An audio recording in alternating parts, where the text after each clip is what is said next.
Hi, I'm Florinda Resma Romero from Hatsi Bats 20. I show you some guidelines how to wash clothes using my twin tub washing machine. This is not automatic, so I'll do some manual and I show you how I use it, my twin tub. Okay guys, I will start now. So if you are a new user, first check the manual and read some instruction so that you can use how to use properly your washing machine.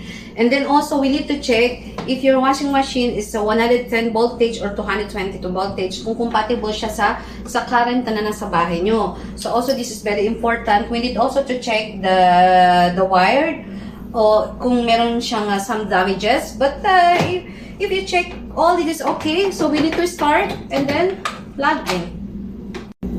So also we need some sorting of clothes.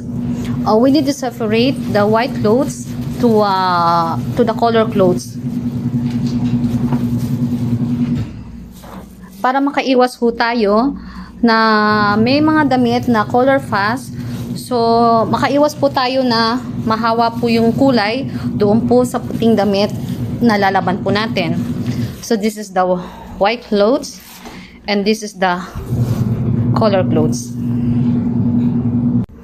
So this is the wash timer, the water inlet, the spin timer, and for the drain. Ito na po yung hose natin.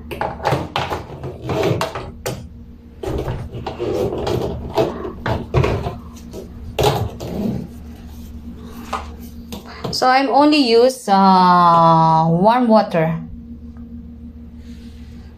So lalagyan ko po na siya ng tubig So I put half of the water in my tub. And then next, ang ilalagay ko ay powder detergent. So nasa sa inyo yan kung ano ang prepared na gamit nyo, kung liquid or powder. But for me, I prefer the powder.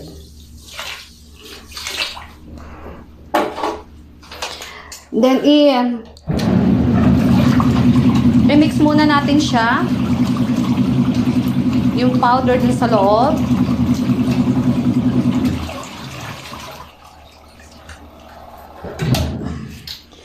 Then I will start to put now the white clothes.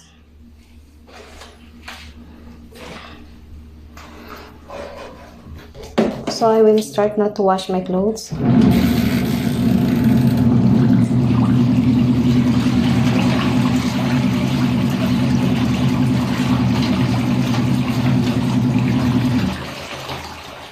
So I leave that for 9 minutes.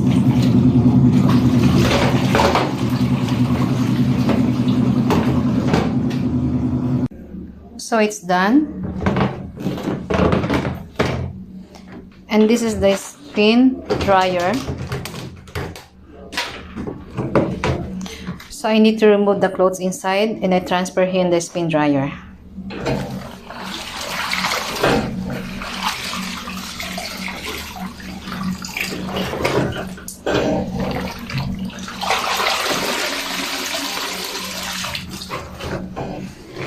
And I need to press it.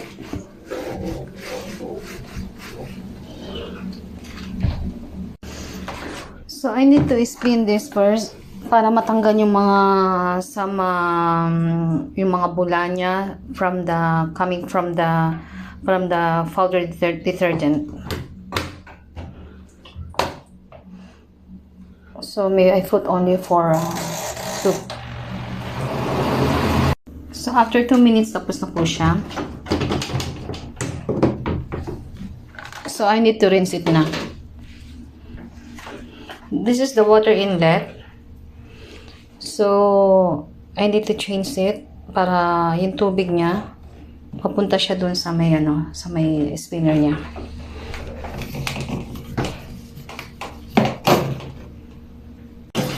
So he's starting to put some water inside the spin dryer for rinsing.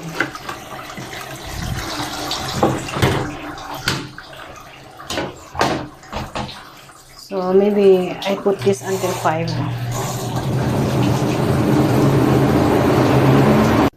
So So done rinsing inside my spin dryer. So if we rinse the clothes, we need to use the cold water to prevent that something wrinkle of your clothes. So before, I already remove the used water inside my tub, and then I put the clean water, and I needed to pour some fabric softener. And then again, I need to transfer my clothes inside the spin dryer to inside my tub. And then I leave it, I soak it even for 2 minutes.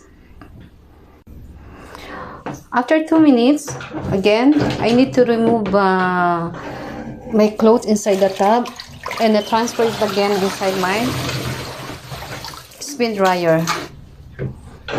This is only some tricks so that I can use my fabric softener while I'm using my twin tub washing machine.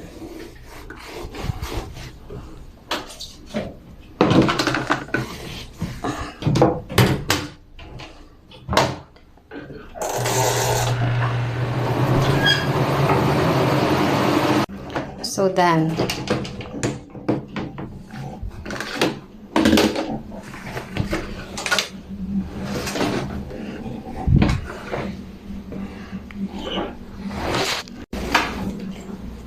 Now, I need to hang my clothes.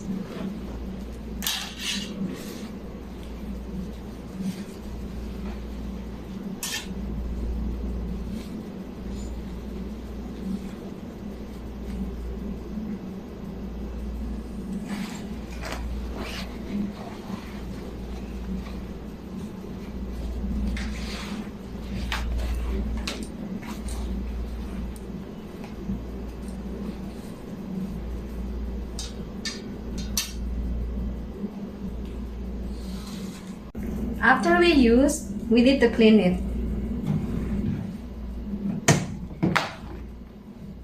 Pat it dry